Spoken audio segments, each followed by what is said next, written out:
22년 6월 고1 모의고사 32에서의 35번 가사문학작품 하나 있고요. 송미인고, 그 다음에 고전, 수필, 주홍설이라고 하는 글 하나 나와 있죠. 문학작품은 항상 33번과 같은 보기를 바탕으로 나와 있는 것들 먼저 읽어볼게요. 그러면 가를 이해하기에 도움이 된다고 합니다. 연군 가사는 무슨 뜻이에요? 임금님 사랑해요 라는 가사는 임금과 떨어진 신하가 임금을 그리워하고 걱정하며 충성심을 드러낸 가사입니다. 송미인곡은 정철이 정쟁으로 인해 관직에서 물러난 후 낙향, 고향으로 돌아와서 쓴 연군 가사의 대표적인 작품입니다. 아, 임금님 보고 싶어요. 정철이라고 하는 인물이 임금님 보고 싶어요 라는 이야기를 감녀, 을녀라고 하는 두 여인의 입을 빌어서 님을 그리워하는 내용들. 자기가 직접 이야기하면 됐지 왜 이렇게 돌려서 이야기를 하나요? 라고 하면 수염난 아저씨가 임금님 사랑해요 이거보다 우리 당신님 너무 보고 싶어요. 이게 좀 더 보편성을 획득하고 많은 사람이 공감할 수가 있겠지. 그래서 보편성을 획득해주는 일종의 장치가 될 것이다 라고 확인하면 되겠고, 중요한 포인트는 두 여인의 대화다. 그래서 가 작품 읽기 전에 미리 다 끊어드리도록 확인할 거예요. 갑녀, 을녀라고 이야기해서 갑이라고 하는 여자, 갑녀가 나타나 있고, 그 다음에 을녀가 뭐라 그거에 대해 질문을 받으면 대답을 하고, 그랬더니 다시 갑녀가 아유 그렇게 생각하지 말아요 라면서 위로해주고, 아니에요 마음에 맺힌 일이 있어서 그렇습니다 라면서 또 구구절절 자신의 사연에 대해서 이야기를 하고, 그러다가 보니 자기가 뭐라 이야기를 했을 때 난 칵 죽어버릴 거예요, 그래서 죽어서 달이 될 거예요 라고 그랬더니 다시 갑녀가 에이 달 말고 굳은비 다른 게 되세요 라고 이야기하는 것들. 전체적인 이야기는 을이라고 하는 여자가 님과 함께 가까이에서 님을 모시면서 사랑하고 있었는데 어느 날 문득 님과 헤어지게 되었다. 그래서 지상으로 내려와서 여기저기 떠놀고 있는데 갑을 만나게 되었다. 무슨 일이에요 언니? 원래 하늘에 있어야 되는데 왜 지상에 내려온 거예요? 아, 내 얘기 들어볼 거예요? 어쩌고 저쩌고. 아유 안 됐네요. 다 내가 나쁜 년이었지. 내가 들떨어졌어. 아유 그런 생각 말아요. 아니에요. 마음에 맺힌 일이 있어서 그래요. 어쩌고 저쩌고.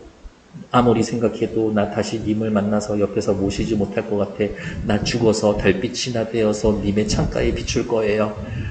아휴, 있는지도 없는지도 모르는 달들 생각하지 말고 차라리 구준비가 되세요. 그래야 당신 마음을 님에게 전달해 주지. 라고 이야기를 할 겁니다. 갑녀가 하는 역할은요, 을녀에게 질문을 해서 을녀의 사연을 유도하고요. 을녀의 사연을 유도하고, 그래서 전체적인 주인공은 아닌 보조적 인물의 역할을 할 것이다. 을녀는 갑녀의 질문에 대해서 대답을 하고 자신의 사연을 구구절절히 풀어내고 있고, 전체적으로 중심 인물, 화자가 될 것이다. 그러면 을녀가 작가의 대변인인가요? 아니요. 갑녀, 을녀 모두 둘 다 작가의 분신이 될 것이다. 라고 확인해 놓죠. 시작해 봅시다. 어머, 저기 가는 저 각시, 을녀, 어디서 본 듯도 하구나. 천상백옥경, 을녀가 원래 있어야 할 그곳을 어찌하여 이별하고 해가 다 져서 저물어가는 날에 누구를 보러 가고 계신 건가요? 라고 질문을 하고 있죠. 저기 가는 저 각시 을려 본 적이 있군요. 천상백옥경을 어찌하여 이별하고, 천상백옥경이라고 하면 밑에 뜻에는요 옥황상제가 지내는 궁궐이라고 되어 있지만, 어머 여기에선 임금이 계신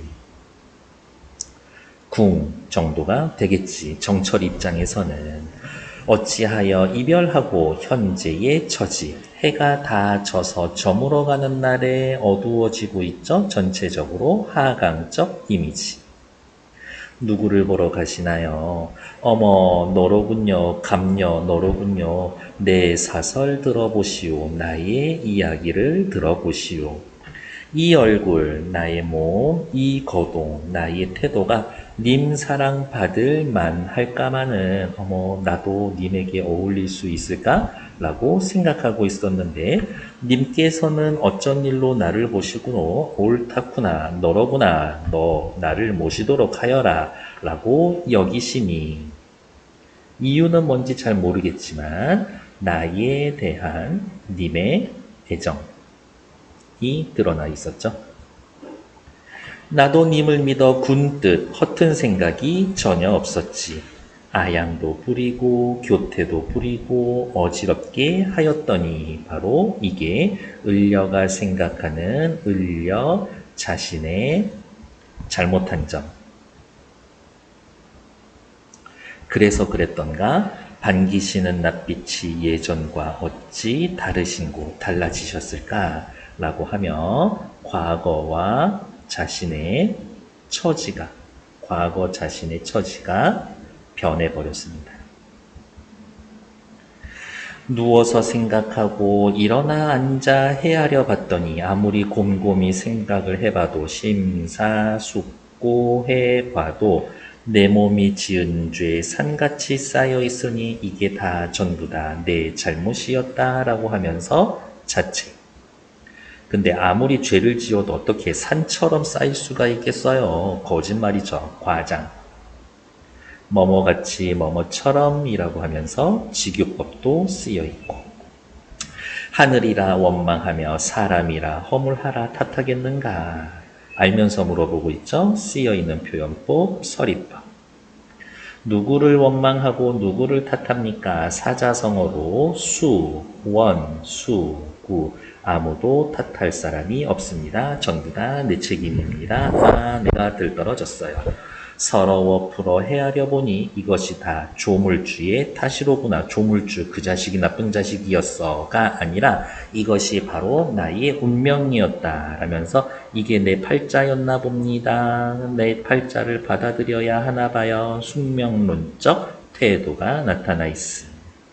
그래서 감녀가 이야기해줘. 아유 그런 생각하지 말아요 라면서 을려를 위로해주고 있죠.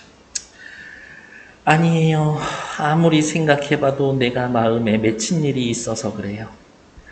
님을 모시고 있어서 님의 일을 내가 잘 아는데 언제 과거에 물 같은 얼굴 님의 연약한 몸이 편하실 적 몇 날이며 잠은 잘 주무시고 계실까? 밥은 잘 먹고 있을까? 아 더위 추위는 누가 모시고 있을까? 아 너무 고민이 돼서 걱정도 안 돼. 그래서 여기 중략 부분에서는 님의 일상을 걱정하고요. 님이 너무 그리워서 산에 올라갔다가 산에서도 구름 안개 때문에 님을 보지 못하고 강가로 내려와서 님의 소식을 전해줄 사람 없는가? 라고 하루 종일 기다리고 있었는데 바람 물결 때문에 님의 소식도 전하지 못하고 있죠. 그래서 지친 채로 집에 돌아와서 등을 밝히고 있는데 반벽 푸른 등은 누구를 위하여 밝혀져 있을까? 푸른색 등이라는 것 자체가 왠지 어때요? 외로움, 쓸쓸함의 이미지를 보여주고 있지 않나? 앞에 말이 빠져 있죠. 산에 오르며 내리며 또 말이 빠져 있죠. 여기저기 헤매며 오락가락 하니 어떻게 되겠어? 엄청 피곤. 어느새 힘이 다해 풋잠을 잠깐 드니 정성, 님에 대한 나의 사랑이 지극해서인가 꿈에서 님을 만났지. 꿈이라고 하는 건 꿈에서 님을 만났다고요? 님과의 일시적 재회. 하지만 꿈이라는 거는 어떻게 돼요? 깨어야 되는 거지. 그래서 더욱더 허무함을 더 부각시키는 역할을 해줄 것이다. 옷 같던 얼굴, 고왔던 몸이 반이 넘게 늙었구나. 왜? 내가 모시지를 않아서. 마음에 머금은 말씀, 이 머금은 말씀은 어떻게, 내용이 뭘까요? 그동안 엄청 보고 싶었어요. 당신에 대한 그리움, 나 당신 없으니까 너무 외롭고 쓸쓸하더라고요. 슬픔, 이러한 것들에 대한 어떻게 하소연도 할 거고 너무 보고 싶었어요 라고 하면서 사랑 고백도 하려고 실컷 사뢰고자 했는데 세상에 눈물이 이어져 나니 말인들 어이하며 말도 못했지. 정을 못다 풀고 목조차 메어오니 오빠 이제는 내가 하고 싶었는데 뚝뚝해서 말을 하지 못했었다라는 거지. 그러니까 이러한 사랑 고백 같은 것들을 결국은 어떻게 하지 못했습니다. 방정 맞은 닭 울음에 잠은 어찌 깨었던가. 시간이라도 조금 있었으면 님에게 눈물을 머금고 목소리 좀 가다듬고 나의 사연을 이야기했었을 텐데 닭 울음소리 때문에 말을 하지 못했죠. 님과 나 사이의 장애물. 아, 허사로다, 헛일이고다. 이 나이의 님은 어디로 갔는가. 바로 아까 요 부분이지. 허무함을 느끼게 될 겁니다. 바로 일어나 앉아 창을 열고 바라보니 불쌍한 그림자만 나를 쫓을 뿐이로다. 그림자가 불쌍해? 아니죠. 사실은 내가 불쌍한 거지. 감정이입. 차라리 사라져서 나골이나 되어서 님 계신 창 안에 반드시 비추고 싶다. 라고 해서 나 살아서는 이제 님을 못 만날 것 같아. 차라리 사라져서 죽어야 될 것 같아. 하지만 죽어서도 님 곁을 지키고 있고 싶은 거죠. 죽음도 극복해내는 님에 대한 사랑을 보여주고 있는 거고, 그 다음에 현실에서의 재회를 소망하고, 현실에서의 재회를 소망하는 게 아니지, 현실에서의 재회만큼은 포기한 거다. 님 계신 창 안에 반드시 비출 거예요. 각시님, 달 같은 소리 하지 마시고 굳은 비가 되세요 라고 달보다는 굳은 비가 더 좋을 겁니다. 조언해주고 있죠. 그러면 우리가 이제 마지막 부분에서의 확인해야 할 부분들은 바로 이러한 거지. 나골이 될 거예요. 네, 됐고 굳은 비가 되세요 라고 이야기를 하고 있지. 나골이 될 거예요. 을려. 굳은 비가 되세요. 감려. 달은 떠 있는지 안 떠 있는지 직접적으로 신경 쓰지 않으면 알 수가 없지. 그래서 소극적이야. 하지만 굳은 비는 모를 수가 없어. 적극적이지. 나골, 달은 어때요? 멀리 멀리 떠 있는 거죠? 굳은 비는 가까이 있는 거지. 나골이 주는 이미지는 어때요? 심상, 시각적 심상 하나뿐이지만 굳은 비는 시각적 심상도 있고 청각적 심상도 있을 거고 촉각적 이미지도 느껴질 겁니다. 그래서 을려가 소극적으로 자신의 처지를 하소연하려고 하자 아니요, 적극적으로 달려드세요 라고 이야기를 해주고 있다. 어쨌든 을려든 감려든 둘 다 시적 화자, 정철의 분신이 될 것이다. 확인해 놓으시면 되겠네요. 구구절절 너무 가슴이 아파서 눈물 없이는 읽을 수 없었던 가사 작품 하나 끝내놓고 다음 세상을 살 때 어떻게 살아야 하는지에 대해서의 이야기해주는 손과 주옹, 배 타고 있는 늙은이 사이의 대화를 한번 살펴봅시다.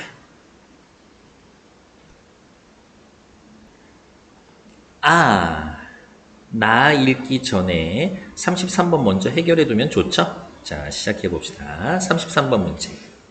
천상백옥경은 화자와 님이 지냈던 곳으로 더 정확하게 이야기하면 과거에 임금이 있는 궁궐에 대응된다. 맞는 얘기죠. 2번. 내 몸이 지은 죄가 조물의 탓이라는 한탄을 통해서 조물의 탓이라고 이야기했지만 사실은 아니요. 뭐라고? 그것이 어떻게 나의 운명이었습니다. 운명을 순응하는 거지. 작가가 자신을 관직에서의 물러나게 한 사람을 원망하고 있다? 아니요. 이 시적 화자는 전부 다 내 잘못입니다. 자책하고 있죠? 틀린 건 2번. 화자가 꿈속에서의 님의 모습을 보고 눈물이 이어져서 난다. 임금에 대한 작가의 걱정과 그리움의 깊이를 짐작할 수가 있다. 괜찮네. 님과 헤어지게 된 화자가 자신의 그림자를 불쌍하다. 그림자가 불쌍하다. 사실은 내가 불쌍하다. 임금과 떨어져 지내야 하는 것에 대한 작가의 안타까움을 나타내고 있다. 내가 내 생각해도 불쌍해. 괜찮죠? 그리고 자신의 그림자에 대해서는 아까 뭐라고 했었지? 감정이입이 되어 있습니다. 이렇게 확인했었죠. 낙월이 되어서라도 님 계신데 반드시 비추려고 합니다. 작가의 충성심을 알 수가 있어요. 하지만 소극적이었었다라는 것 확인. 옆으로 오셔서 주홍설 이제 또 다시 보러 가시죠. 상식적인 생각을 하고 있는 손과 특별한 생각, 개성적인 생각을 가지고 있는 주옹에 대해서의 이야기를 할 겁니다. 손과 주옹 사이에 무엇을 대화 방식으로 글이 전개가 되고 있고, 손은 일반적이고 보편적이고 상식적인 생각을 하고 있는 보통 사람이고, 주옹이라고 하는 사람은 아주 개성적인 생각을 가지고 있다. 하지만 작가는 주옹을 자신의 대리인으로 내세우고 있다. 작가의 대리인은 상식적인 저 아저씨가 아니라 주옹이다. 배 타는 늙은이. 손님이 물었다. 그대가 배에서 사는데 고기를 잡는다 하자니 낚싯대도 없고, 장사를 한다 하자니 팔 것이 없고, 뱃사공 노릇을 한다 하자니 물 한가운데만 있어 오구감이 엇부려. 아무리 내가 봤을 때 당신은 고기 잡는 것 같지도 않고, 장사하는 것 같지도 않고, 뱃사공 노릇하는 것 같지도 않은데 또 불구하고 변화불측한 물에 위험한 곳에 조각배 하나를 띄워 끝없는 넓은 바다를 헤매이다가 바람이 미치고 물결이 놀라 돛대는 기울고 놋까지 부러지면 정신과 혼백이 흩어지고 두려움에 쌓여 목숨이 지척에 잃게 될 것이로다. 물 위에서의 삶은 어떻다? 아주 위험하다. 이는 지극히 험한 데서 위태로움을 무릅쓰는 것인데, 물 위의 삶은 험한 데서 위태로움을 무릅쓰는 일인데, 그대는 도리어 이를 즐겨서 오래오래 물에 떠가기만 하고 돌아오지 않으니 무슨 재미인가? 말은 엄청 길지만 요약하자면 당신은 왜 위험한 물 위에서 살고 있나요? 그랬더니 주옹, 배 타는 늙은이가 이야기를 합니다. 아, 그대는 생각하지 못하는가? 사람의 마음이란 아주 변덕스러워서, 마음이란 변덕스러워서 평탄한 땅을 디디면 느긋해지고 험한 지경에 처하면 두려워 조심하는 법이다. 평탄한 땅을 디디면 느긋해진다. 다른 말로 이야기하면 방심하면서 산다. 두려워 조심을 하면 든든하게 살지만 조심하면 든든하고, 느긋하면 반드시 흐트러져서 위태롭게 된다. 내가 차라리 위험을 딛고서 항상 조심하게 살지언정 편안한 데 살면서 쓸모없게 되지 않으려고 한다. 하물며 내 배는 정해진 꼴이 없어 떠도는 곳이니 혹시 무게가 한쪽으로 치우치면 그 모습이 반드시 기울게 된다. 아주 신경 많이 써야 한다. 왼쪽으로도 오른쪽으로도 기울이지 않고 무겁지도 가볍지도 않게 내가 배 가운데서 평형을 잡아야지만, 기울어지지도 않고 뒤집어지지도 않아 평온을 지킬 수가 있다. 평형을 잡아야 평온을 유지할 수가 있다. 흔히 이야기하는 중용의 삶을 살려고 하는 거지. 비록 풍랑이 거세게 인다 한들 편안한 내 마음을 어찌 흔들 수 있겠는가? 흔들 수가 없죠. 서리껏.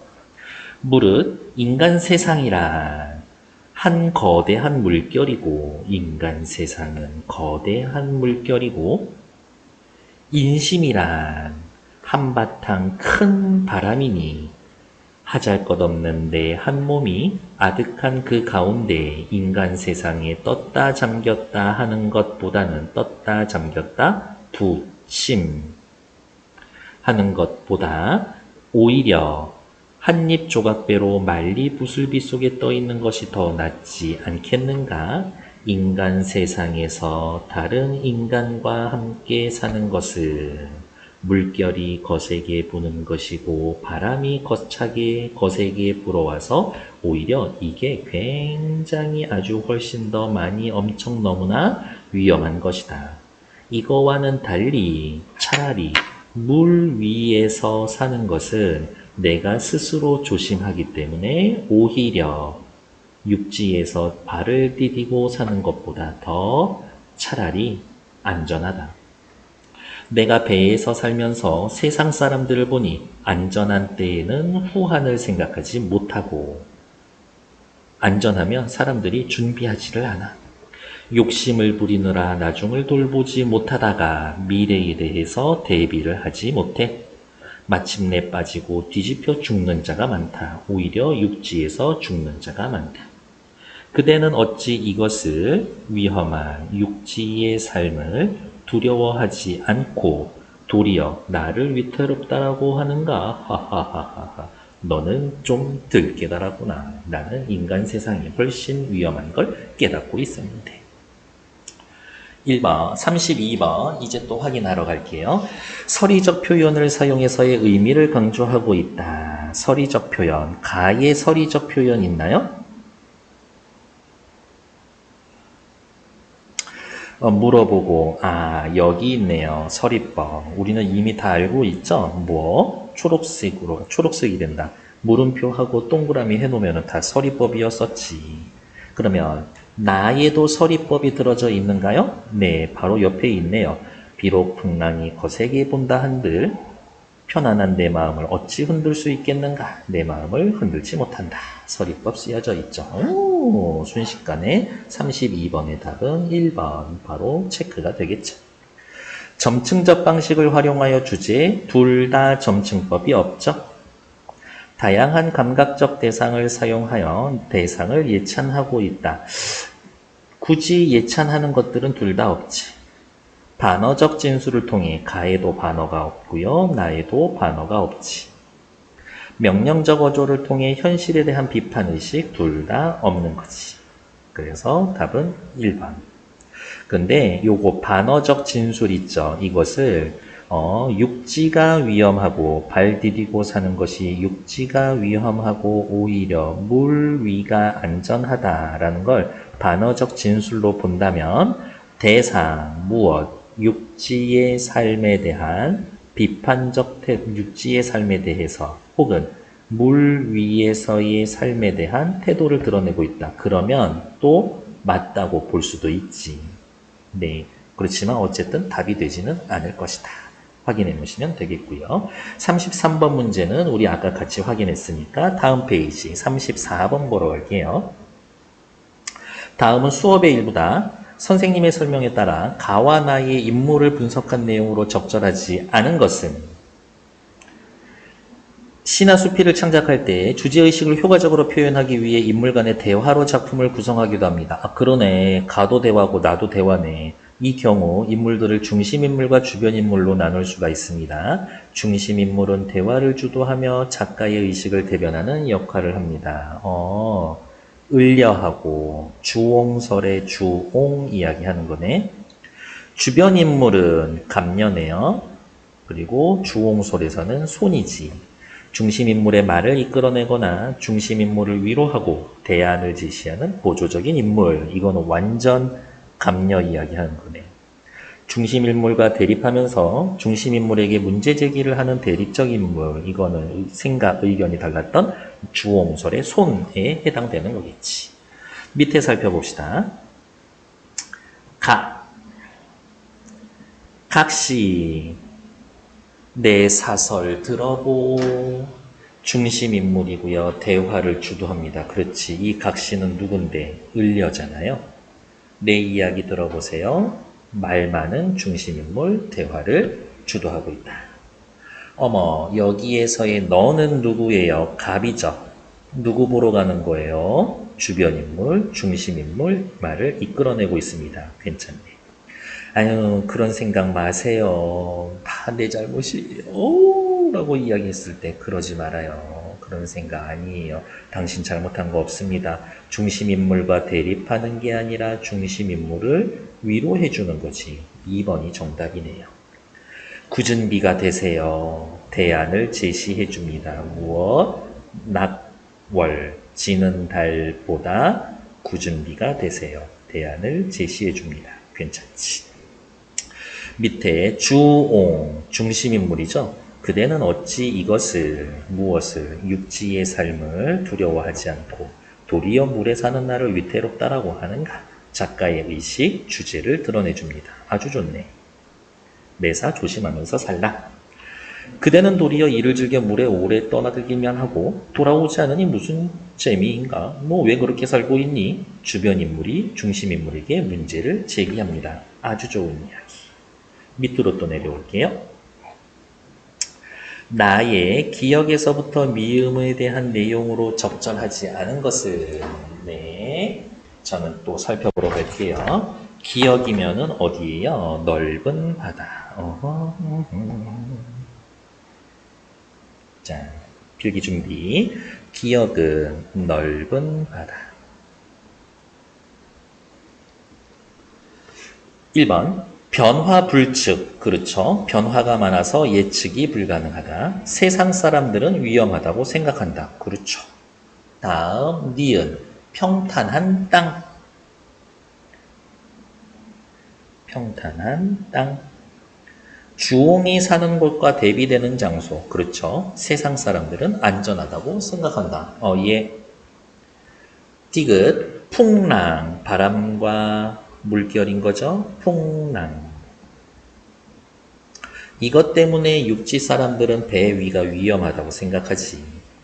조각배에 돛대를 기울게 하고 노를 부러뜨릴 수 있는 바람과 물결, 주홍이 위태롭게 느끼는 외적 요인, 그럴 리가. 주홍이 위태롭게 느끼는 외적 요인은 어디에 있어요? 평탄한 땅에 있지. 땅에 있어. 그러니까 오히려 조심하게 나를 만들어주는 거니까 조심하게 만들어서 나를 더 안전하게 한다. 풍랑은 나를 조심하게 만들고 오히려 그것을 통해서 내가 안전해진다. 3번 틀렸죠? 리을은요. 한바탕 큰 바람, 한바탕 큰 바람. 뭐가 한바탕 큰 바람이었어? 인심, 사람의 마음. 욕심부리는 세상 사람들의 마음을 비유했다. 그것 때문에 삶이 위태로워진다. 그렇지.